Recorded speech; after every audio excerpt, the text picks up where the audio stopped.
बाहर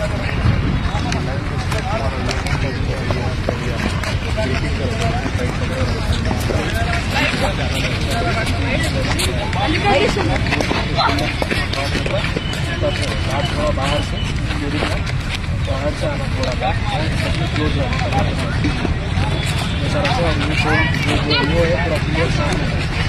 ये लोग बालक फ्रेंड की तरफ से पीछे का जो है वो थोड़ा थोड़ा ड्रिंक करो